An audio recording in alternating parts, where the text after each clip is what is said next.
இந்த பயங்கரமான மான்ஸ்டர் எப்பெல்லாம் அதோட மண்டை ஓட்டை ஓபன் பண்ணுதோ அப்பெல்லாம் ஏதாவது சின்னதா சத்தம் கேட்டாலும் போதும் உடனே சத்தம் வர்ற திசையை நோக்கி போய் வேட்டையாடும். ஆனா அந்த காட்டுக்குள்ள சத்தம் போடுற இன்னொரு வகையான சைரன் மான்ஸ்டர்ஸும் நிறைய இருக்குது. அப்போ அந்த காட்டுக்குள்ள மாட்டிக்கிட்டு இருக்கிற ஒருத்தன் மெல்ல வெளியே எட்டி பாக்குறான். அப்போ அந்த மான்ஸ்டர் வீட்டு வாசல்ல தான் நின்னுட்டு இருக்குது. இருந்தாலும் அவன் கிட்ட இருந்த தண்ணி காலியானதால அங்க இருந்து தண்ணியை எடுத்துட்டு வர்றதுக்கு வெளியே கிளம்புறான். அவன் ரொம்ப கவனமா எந்த சத்தமும் வராம சைலண்டா அந்த மான்ஸ்டரை கிராஸ் பண்றான். அப்போ அந்த மான்ஸ்டர் அதோட மண்டை ஓட்ட திறந்து இறைய வேட்டையாடுறதுக்காக ஏதாவது சத்தம் வருதான்னு தேடிட்டு இருக்குது. இப்போ அவனுக்கு பதட்டம் ரொம்ப அதிகமாகுது. உடனே என்ன பண்றான்னா அவனோட கையில இருந்த ரிமோட்டை பிரஸ் பண்ணி வேற ஒரு இடத்துல சத்தம் வர வைக்கிறான். உடனே அந்த மான்ஸ்டரும் சத்தம் வர்ற இடத்தை நோக்கி ஓடுது. உடனே அந்த சான்ஸை யூஸ் பண்ணி அவன் மெல்ல அங்க இருந்த ஒரு ஆத்த நோக்கி நடந்து போறான். அப்போ சடனா ஒரு சத்தம் வந்ததை மான்ஸ்டர் கவனிச்சு அவன் பக்கமா திரும்புது. உடனே அவன் அந்த ரிமோட்டை மறுபடியும் பிரஸ் பண்ணி அந்த மான்ஸ்டரை குழப்பத்துல சுத்த விடுறான். இப்போ அந்த மான்ஸ்டர் எந்த இடத்துல இருந்து சத்தம் வந்துச்சுன்னு தெரியாம ஒரே இடத்துலயே சுத்திட்டு நிக்குது. அவன் அந்த டைம்ல அந்த ரிவர்ல போய் தண்ணியை எடுக்கிறான். அப்போ அங்க நிறைய தட்டான் பூச்சிகள் வேற சத்தம் போட்டுட்டு இருக்குது. அவன் ரொம்ப கவனமா தண்ணியை எடுக்கிறான். தண்ணியை எடுத்துட்டு கிளம்பி வரும்போது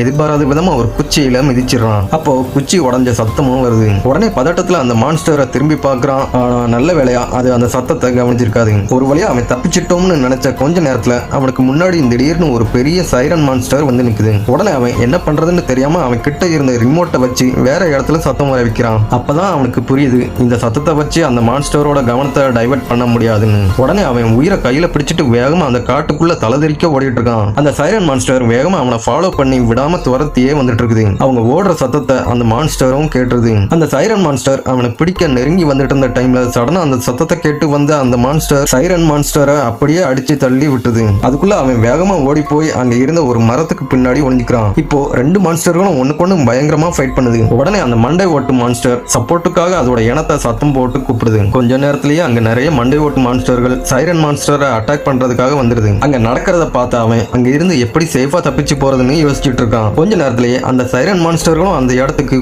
கூட்டமா வர ஆரம்பிக்குது.